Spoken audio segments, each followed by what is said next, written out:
Hi guys, this is my horse Jewel. She's an older geriatric horse, so she's in her 20s. And I want today to talk about research as it relates to animals and kind of the benefits between humans and animals and the type of research that's out there, particularly research that's being done honestly at MSU. So the first thing, if you notice my older horse, you can see with her nostrils that she's breathing hard. Also, you can see that she's kind of puffing, kind of straining there. And then you can also notice, if you'll notice here, kind of a line has kind of formed along her belly where she's been kind of straining to breathe. So she has what we horse industry call heaves. You also hear it called chronic obstructive pulmonary disease or reoccurrent airway obstruction. But for those that have asthma or familiar with folks that have asthma, what you'll find is it is similar to that. And so we are, Dr. Sidursky here at the clinic, the animal equine clinic is actually doing research on this type of condition. She's even used some of our departmental horses that get a kind of a seasonal form of this.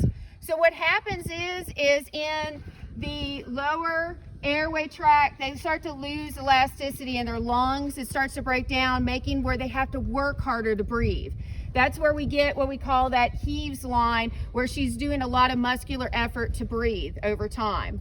So with Dr. Sidursky's research, she's been funded at the national level. And the reason why is a lot of that research that we're doing for heaves horse not only is going to benefit people or horses like Jewel, which I hope Dr. Sidursky keep working on your research, but can also actually help asthma patients. So we've been able to see kind of a correlation of what we're finding in our heave studies, what Dr. Sidursky is doing can be of some benefit to humans and asthma. So you can see that relationship between it. The other thing is it's a common condition as horses get older, they'll get what we call Cushing's disease. Now this horse doesn't have the Cushing's yet, but some of the things that you would notice is they'll have the long hair that won't shed. So you can see she's shedding. Actually, we got a whole bunch out right before we pulled her up. But if she wasn't shedding and then she started to get irregular fat deposits across like the neck, for example, and other areas across like the hip and rump, she'll still have kind of a ribby area, but then she'll have some irregular fat deposits. That could be a sign to me as an owner she has Cushing's. Now, there is a lot of new research being done on Cushing's horses, and for those that have dogs, you've probably heard of Cushing's. There's a form of human Cushing's, there's a form of horse Cushing's, and there's a form of dog Cushing's too. The important thing is they're now finding some interesting research done in Parkinson's disease patients, looking at what we call oxidative stress damage in the hypothalamus for Parkinson's patients. Some of that research done is actually helping to benefit and give us a good understanding of our Cushing's horses and how some of that same oxidative stress may affect their hypothalamus and then involve with dealing with Cushing's. So that research in Parkinson's is actually helping horses, and what we do in Cushing's related to that oxidative stress will actually help not only horses but humans too.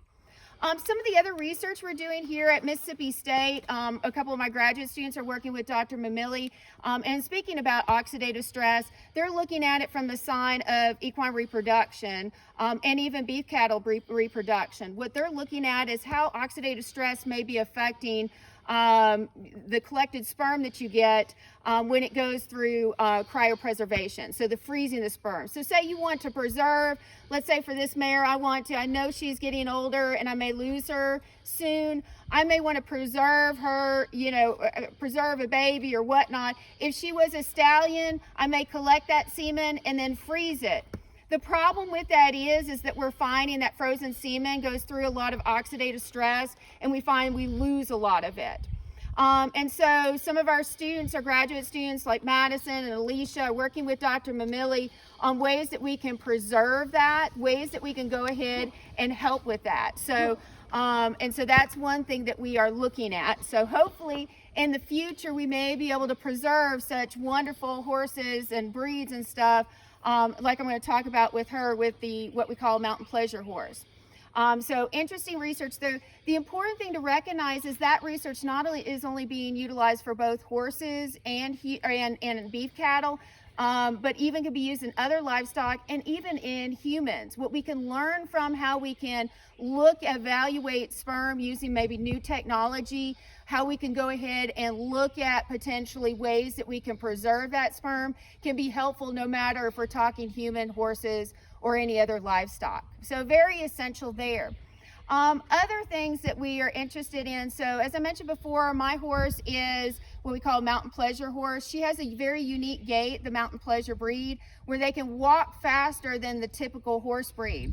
That makes their gait really comfortable to ride. She's won a whole bunch of national championships, but her breed is a wonderful breed. Actually, we've done some therapeutic studies. The gait has been very therapeutic from a human side. So we're interested in learning more about the gait. Not only do we want to preserve that breed through some of the research we're doing cryopreservation, but we want to understand their gait.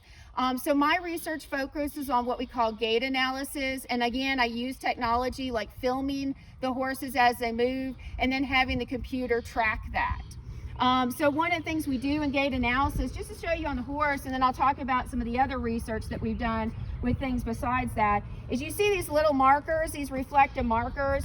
I can put them on the horse at different points on the joint. And then when I track the horse as it moves with these markers on there, then the video camera will track it, but then the computer will go ahead and calculate the joint angles, how far she's lifting the leg up, whatnot. Interestingly enough, when I first got started in this area of research, we were interested in looking three-dimensionally, like how the leg just not only rotates, but lifts up, how it moves in the three-dimensional plane. There hadn't been a lot of research done, especially in horses. There had been no research done in that area, but even on the human side, there hadn't been a lot of done. They had looked at maybe filming from a side and a front, and then kind of abstractly calculating together, but there hadn't been any true marker and placement and tracking system done even from the human side. So for my first step in my dissertation research, it was actually tracking myself and using that system on myself. That research and understanding that gait system, that analysis system that we could use, I could not only use it on humans, but then we eventually were able to use it on horses and even in other species. So again, for me, using myself as kind of a preliminary study, we were able to go ahead and set up the calculations, set up the tracking system, and kind of go from there. So again, I've done some research on like gaited horses and some exotic gaits. But for y'all that aren't really as big into horses, I'll go ahead and let her loose. I'll show you what my new subject and focusing on gaits is. So I'll bring up, most of y'all probably remember me talking about tracking and looking or getting my dog on the leash. So one of the things that you can see, so I've added some markers. We would add a lot more to this, but we're doing now canine studies. Really surprisingly enough, even though the dog studies came actually before a lot of the horse studies, it kind of died after a while after we got involved with the horses on a national level, or if not international level. So now you're seeing a lot of us horse people coming back to look at dog mechanics. One of the things that we're interested in, some of the stuff that my students have done, is we've actually analyzed the gait of Weimaraner breeds. That's one thing we're looking at, a sporting dog breed, so specific gaits, just like with my horse Jewel, specific gaits, specific to the breed. And then we were also looking, so you can see he's on a collar and a leash for walking. What we're looking at is how does that influence the gait versus not on a leash at all, versus so a natural gait without a leash. And then also looking at a harness attachment to see if we can mechanically reproduce using, is it a collar or a harness that works better for getting that natural gait that they move on their own without anything. So that's something that we're interested in. You say, why is understanding gait important?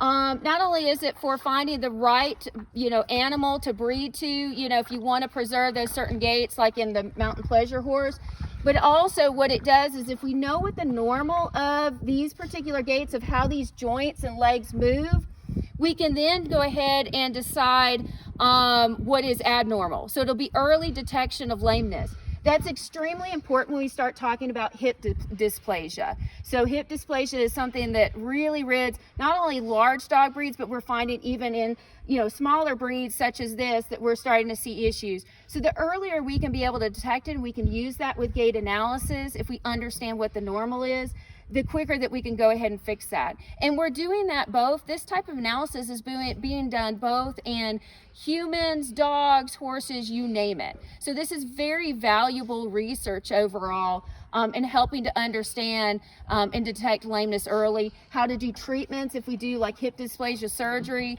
what type of surgery methods and treatment methods will work the best for them in that recovery process. So these are things that are useful for everything. So in fact, my gait analysis system that I have is actually human-based, and we've just adapted it first for the horse and now for the dog. So again, you can see kind of that relationship between the dog and the horse and even the human, how we can all benefit off of each other. All right, so look at the rest of the slides, look at some of the video clips I have on it, and enjoy and start researching some of the research that is out there that consists of humans, horses, all different kinds of companion animals, because I think you're going to find there's a lot of valuable information that we can get from the research that we can do. All right, guys, enjoy the slides.